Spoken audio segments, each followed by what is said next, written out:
O vídeo de hoje, eu quero fazer um desabafo, né, e até como eu vi o mercado. Eu tenho uma agência de tráfego e em 2023 era o melhor momento da minha vida que eu achava que era, quando eu tinha mais de 50 clientes ativos, 6 funcionários, 3 sócios e 2 empresas abertas no marketing digital. Uma com networking e essa agência.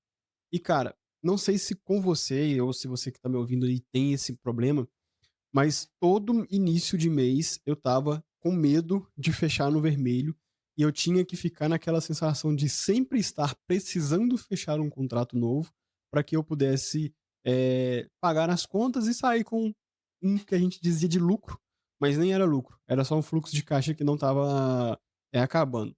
E hoje, o meu modelo de agência hoje, eu trabalho sozinho, eu tenho 16 clientes, uma margem de lucro acima de 70% e um churn abaixo de 5%. E eu não mudei, o meu público-alvo, meu ICP. Eu mudei a forma como que eu ofertava isso. Antes, eu queria ter uma agência de 360 graus, né, que a gente fala. Tráfego pago, social media, design, web, copy, tudo isso eu queria entregar. CRM, enfim. E antes disso, eu ficava nessa. A gente ia ofertar isso para os clientes de um jeito que eles achavam que era a solução da vida deles. Eles achavam que o que eu ia entregar era a solução da vida deles. E eu ofertava isso desse jeito. E se você também tem uma agência hoje e oferta desse jeito, você vê que o churn é muito alto.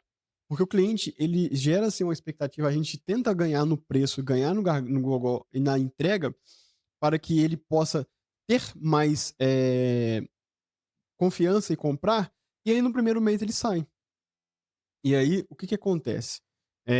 Eu, né, trazendo dessa experiência que eu tive do mercado, algo assim, um pouco da minha história, né? Eu entrei no mercado em 2020. Fiz dropshipping, agência em 2022. E, cara, eu vivi sempre naquela onda de que mais, mais e mais. Tinha que ter mais faturamento, tinha que ter mais cliente, tinha que ter mais métricas de ego.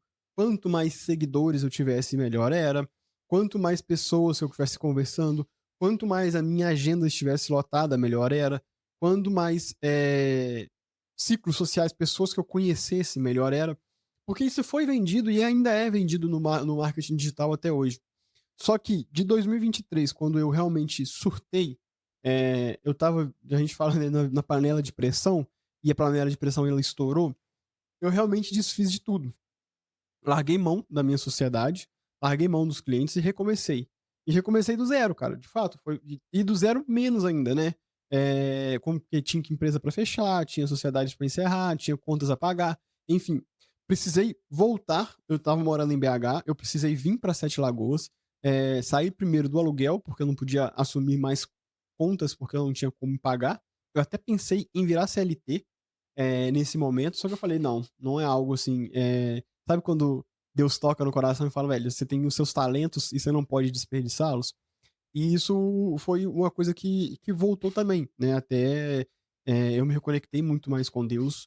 Eu voltei aí à igreja, eu estava afastado há 10 anos praticamente. Então, isso foi um momento na minha vida onde teve uma virada de chave que eu, quando a gente fala, né, até de Deus, tem duas coisas, uma passagem muito importante na Bíblia que fala que você não pode amar a dois senhores, nem a Deus nem ao dinheiro. E eu tava amando muito o dinheiro. E eu tava achando que o dinheiro ia transformar todas as coisas da minha vida. E elas iam. Eu ia ter aquele carro dos sonhos, aquela vida dos sonhos. E eu não conseguia ter nada. Eu mal tava conseguindo pagar as contas tendo 50 clientes ativos. Pra quem é do digital sabe, cara, que pra quem presta serviços porra, é fodido esse tanto de clientes ativos aí. E eu resolvi mudar a vida, resolvi mudar. E olha que sinistro.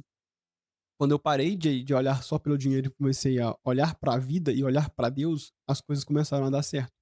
Eu enchi minha cartela de clientes de um jeito que eu não sugo a minha vida, eu consigo ter a minha rotina hoje de manhã, onde eu quase não marco reuniões pela manhã, onde eu posso estudar, né, ler os meus livros, entender tudo o que está acontecendo, passear com minhas cachorras, viver a vida mesmo, orar, né, ter um momento de oração, estudar também, né, tenho estudado muito como que está sendo o marketing digital, principalmente com inteligências artificiais, e como que eu posso aplicar, como que eu posso trazer isso para o meu dia a dia. E a parte da tarde eu tenho utilizado para trabalhar para os meus clientes. Eu consigo definir só a parte da tarde para entregar reuniões, para entregar ajustes em campanhas, para entregar um CRM, para implementar as coisas. Dedicar mesmo, de fato, para os meus clientes. Porque é um momento onde que eu acho que a minha criatividade ela já está menor. Então eu não preciso focar em estudar, eu só preciso fazer o modo execução. E isso me ajudou muito a organizar o meu tempo. Organizou muito o meu dia a dia, organizou muito o que, que eu preciso fazer para os meus clientes. Chego no período ali 4, 4 e meia, né? Já vou treinar também. É uma coisa que eu achei que não era necessário. Eu sempre julgava as pessoas que falavam que a treino muda vidas e que não precisa treinar. Eu achava isso, eu achava que não precisava treinar, até de fato entender que se meu corpo não estiver bom, a minha mente não flui. E tinha dias que eu passava noites viradas à base de energético, enfim, a bebida alcoólica e um monte de coisas, e eu não conseguia render nada, sabe? Então, algo que mudou também foi isso. Eu falo que eu montei a minha rotina, montei a minha estrutura pronta para que o meu corpo pudesse aceitar o que estava vindo para mim, né? Então, hoje eu consigo ter uma rotina que eu não quero abrir mão de jeito nenhum, tanto que a gente sempre pensa, né? Poxa, eu quero faturar mais e o que, que eu posso fazer em vez de ter que abrir mão desse estilo de vida para que eu possa faturar mais. E conversando com muitas pessoas, eu entendi que as pessoas querem também ter esse padrão de vida. Querem entender como eu fiz isso, e eu ensino isso também, mas de um jeito que seja aplicado à realidade delas. Então, claro, eu estou abrindo uma mentoria, isso é sobre o menor mercado viável, porque eu, de fato, foi uma filosofia, um estilo de vida que eu tenho para mim que funciona demais. Inclusive, o link vai estar na descrição aí, se você quiser se interessar, também clique no link, dá uma olhada lá, vê se faz sentido para você. Mas o ponto é, cara, eu pensei, se eu trazesse mais clientes e se eu não subisse a régua, né, e se eu aceitasse qualquer tipo de cliente, eu sempre estaria correndo numa esteira, tentando correr e não chegar em lugar nenhum. Isso é foda, é muito foda. Você vê o dinheiro entrando no mês e saindo no final do mês. Você só vira o intermediador do dinheiro, ele só passa por você, né? E a mente fica daquele jeito e pessoas ficam insatisfeitas, ficam tristes, né, com os seus resultados, saem demais. Então, um pouco do desabafo, um pouco do meu resultado hoje, é isso que eu quero trazer. Que não precisa, de fato, você se matar de trabalhar, se orgulhar de agenda cheia, e às vezes eu tive até um mentorado que ele chegou pra mim e ele colocava na agenda dele até o horário que ele tinha que parar pra almoçar e até o horário que ele tinha que dormir. Cara, você só vira uma máquina, entende? Pô, você tem que controlar até isso pra você não se exceder no trabalho. Então, assim, esse é o ponto que eu queria trazer hoje pra vocês. Espero que tenham gostado aqui. Vou voltar a trazer mais conteúdos nesse canal. Fiquem com Deus.